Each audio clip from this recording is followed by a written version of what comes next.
Phillip Schleifer, and I'm a fellow at the Diffusion Center. I work with the Global Economics Group, which is a bit misleading because I'm actually not an economist. I'm a political scientist and I focus on transnational governance. The title of my presentation today is How to Green Emerging Markets, Exploring Pathways to Voluntary Sustainability Standards. And I've been working on voluntary standards for a while now, but this is actually a new project, so there are also no results yet that I can present. So in the presentation, what I will do, I will very much sort of focus on the story that motivates my primary research question in this project. And in a nutshell, what I'm interested in are the strategies of voluntary standard organizations to gain uptake in emerging markets. And again, it's a new project, so it's my first exposure, so to speak, to a broader audience, and I very much look forward to your comments on this. Right, maybe let's start with what voluntary standards are. Here on the slide you see a collection of certification logos, and I'm sure you will recognize a few of them. For example, here at the center of the slide we have the logo of the Fair Trade Association. There are many of these initiatives now, and while some of these logos are visible to you as the end consumer and informed of these seals on products, many others are actually not. So they're hidden in the supply chain. They're interesting for political scientists as well as business scholars because they are a form of what we call private environmental governance. So behind these logos you have NGOs and or companies and associations which set these standards and also implement these standards in global supply chains. And they have become an important source of environmental regulation in a number of industries now, and in particular in the agriculture sector. And to illustrate this, I would like to show you this graph here about the diffusion of voluntary standards over time. When we look at the graph, we see that they really started to take off in the 1990s. So we had about 50 standards back then. And now there are more than 400, almost 450 of these standards. So there's a massive increase in the numbers.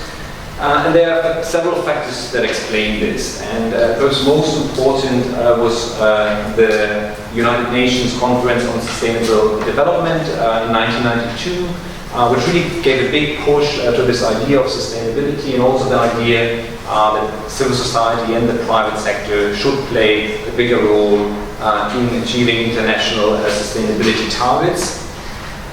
And when we take a closer look now, we actually can see that voluntary standards are now gaining critical mass in a number of commodity sectors. And this data here comes from the latest Sustainability Standards Initiative review and shows us the amount proportion of standard compliant production for different commodity sectors. When we look at the table here, we can see that, for example, coffee, the proportion increased from 15% in 2008 to 40% in 2012 globally, and in the cocoa, palm oil, and tea sectors, 22, 15, 12% of global production are now standard compliant. So this does not mean that all the environmental problems have been solved of these commodities. But still, voluntary standards are widely considered a success story. So they have managed with relatively few resources and relatively little time to bring significant proportions of commodity production under their standards. But global markets are shifting, and several authors, including myself, have argued that this undermines the effectiveness of voluntary standards as a mechanism of global environmental governance. When we look at the graph here, we can see how emerging markets account for a rapidly growing proportion of global consumption, in particular in the commodity sectors. And while this is a good thing as such, it also has more challenges. And one area where it has created problems is the environment. I mean, so far state regulators have been unable, partly also unwilling to effectively address these problems. But we also see that private mechanisms such as the voluntary standards struggle in these environments. So currently there are very little uptake in these emerging markets, and this becomes a problem for their macro effectiveness as China's and India's share of global consumption and also their environmental impact grows. And in this context, a critical question, interesting question is how do voluntary standards as organizations respond to this macroeconomic shift? So of course they have realized that in order to remain relevant they have to expand in emerging markets. And we see that they are quickly scaling up their activities in these countries. But currently there's no systematic research on the topic. We don't know what they do, we don't know how they do it, and we don't know to what effect. And it is here where my project comes in. So what I plan to do is to explore and investigate this macroeconomic shift through the views and strategies of voluntary standard organizations. And as a start, what I've done is, based on the broader literature on private governance and also the broader literature on emerging markets, I've identified 5 possible pathways for these organizations. And I just briefly would like to walk you through those. So the first pathway I see is to leverage global value chains. So in recent years, these private standard organizations have developed very close working relationships with large corporate buyers and global brands such as Unilever, Nestle, and Tesco's. And as these brands expand in emerging markets, as they do, voluntary standards can leverage their market power to gain uptake in these environments. But there are also limits to this strategy because foreign retailers and consumer goods companies are often not the dominant players in these markets. The second strategy that I see is to engage emerging market multinational corporations. In recent years, we have seen the rise of large Asian multinationals, which now control large proportions of the international trade in key commodity sectors. So if voluntary standards want to scale up and remain relevant, they will have to engage these companies at some point. The third mechanism I see is to mobilize civil society. When we look at the private governance literature, we see that the environmental NGOs have played a very important key role as the drivers behind the creation and diffusion of voluntary standards in Europe and North America. But this pathway, in fact, might be blocked in some countries. China, for example, strongly restricts the activities of international and foreign NGOs. On the other hand, in India, in democratic India, for example, the policy environment might be more permissive for such a strategy. And then the fourth mechanism I see is to stimulate a consumer demand. There are new studies that show that emerging market consumers are increasingly concerned with sustainability issues.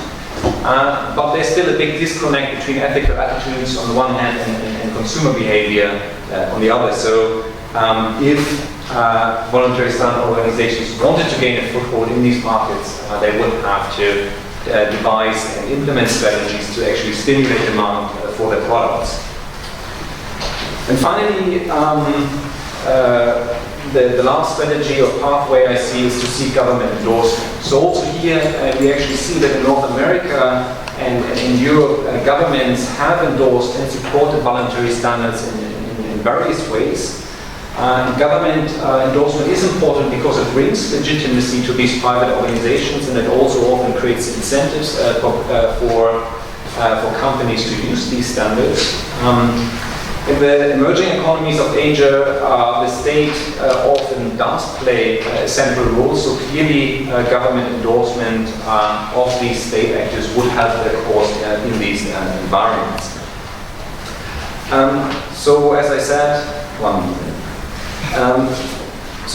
the plan in the project is to explore these strategies and to see how they are used by voluntary standard organizations and to what effect. And in terms of approach, the idea is to focus on 3 to 4 major initiatives in different commodity sectors in China and India.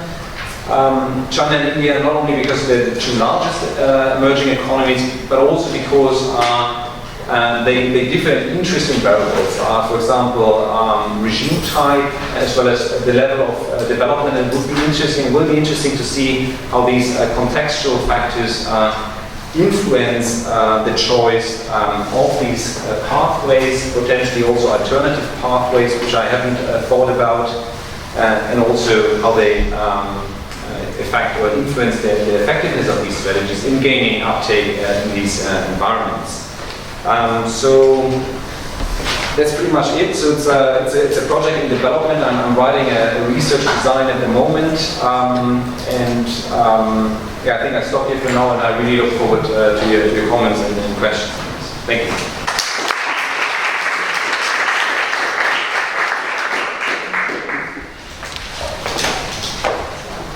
Celia? One question. So, first of all, thank you. It's a very interesting and salient topic. So, you talk about consumption of these commodities, right? Tell me if I'm wrong, that is your focus. But you also have institutions.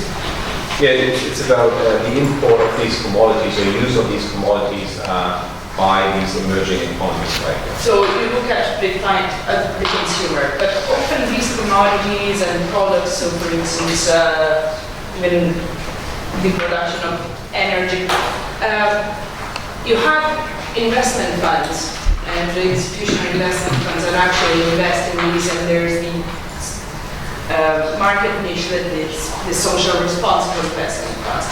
How does that affect your project? So where the demand for this certification doesn't come from the final consumer, but from the investor? I mean, I wouldn't know so much about the social investors, and I would also think that this often pertains more to social policies, whereas I'm looking more at environmental factors or environmental regulation. But about your question, where the demand comes from, it is often corporate demand. So it is often, I mean, in the commodity sectors, obviously some demand comes from the end consumer, but often the key actors on which these standard systems focus on would be corporate buyers. That is at least one of the main mechanisms how these systems function in Western markets. So companies like Unilever that would process these commodities into consumer use. And this is also what I said earlier, that many of these labels, I mean, you just see very little of this. Most of them is actually business to business and hidden in the supply chain, and you never get to know about it. Yeah, but it's still, so okay, it's not the final consumer, but what I meant is that sometimes you have investment funds, for instance, pension funds, or that actually can only invest in firms that are certified. Okay, I think now I get your question, yeah. So I think that can play a role. I mean, if, for example, a Chinese pension fund that exists, I'm not sure, would decide, okay, we invest in commodities, but all the commodities that we invest in have to be certified by one of these standards. This could play a role. I don't know to what extent this is currently the case in China or India. I doubt that the discussion has already progressed so far. So Simon and Ida, and then there's time for So if I understand correctly, the normative position of your research project is that these voluntary sustainability standards are a good thing, and it will be a good thing if there's greater uptake of them. This is a very long way from my research, but I'm aware that there's an activist polemical literature, and there's also a scholarly literature that essentially says that these are marketing tools that provide cover for practices that are ongoing, exploitative, and damaging to the environment. So that's certainly what I see in my research on South Africa in terms of voluntary codes of conduct of multinational corporations during apartheid. So I was wondering to what extent those kind of critiques of this entire system will enter into your research project. I would say that, I'm not saying that they're a good thing as such, but I do recognize that they have become a mechanism of regulation. I'm also aware of these critical discussions around those standards. At the moment, the critical perspective doesn't feature very prominently in the research project, and that might be an angle I could include, but I think at this stage, the interest is more in an instrumental perspective and in causal perspective on the uptake of these standards. But it is an interesting another perspective that could be included. Yeah. So thank you for the presentation. Actually, the two questions are more or less both of them have been asked. So one of them was about the early stance of the project, and it was already asked. The other one was with Sylvia's question. So I was wondering, why do you think the companies or the suppliers actually adhere to these standards? What is the main motivation for them to adopt them? Okay. So in Europe and North America, where we actually see a significant uptake, there are different factors which are driving this. To some extent, it is consumer pressure. That consumers have become more aware of sustainability issues. Most people argue that it has not been the most important factor. Instead, environmental activism is actually the key driver. We have seen campaigns from Greenpeace and other NGOs against large commodity companies. So there's just a reputational pressure and a reputational risk for those companies. This is now well established in Western societies, and the question is to what extent this will evolve in emerging markets as well. A last factor is potentially also the pressure exercised by regulators that push companies to take responsibility for their supply chains.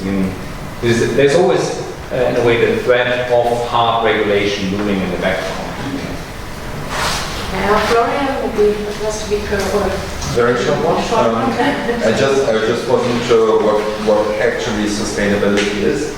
Like maybe you could go over some that, what voluntary sustainability governance is, and whether you're interested in the more qualitative differences also. You now showed it as if all kind of sustainability certificates are the same, but then they differ widely in how they cover, what they mean, what they imply for the production process.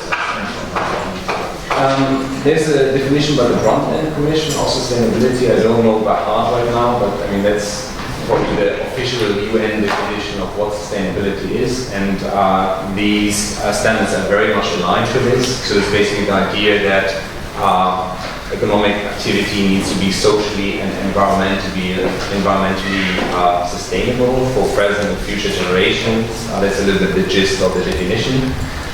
And it's true, regarding the second question, that there's a lot of institutional variation regarding the standard systems. So some of them cover many standards, some of them cover fewer criteria, environmental criteria, for example. Some include social criteria, others don't.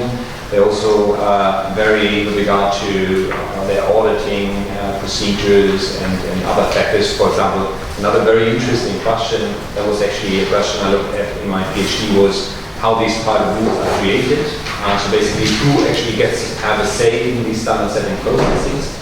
So these are many other interesting questions that are actually in this universe of private standards. Okay, I think we could talk a lot more about that.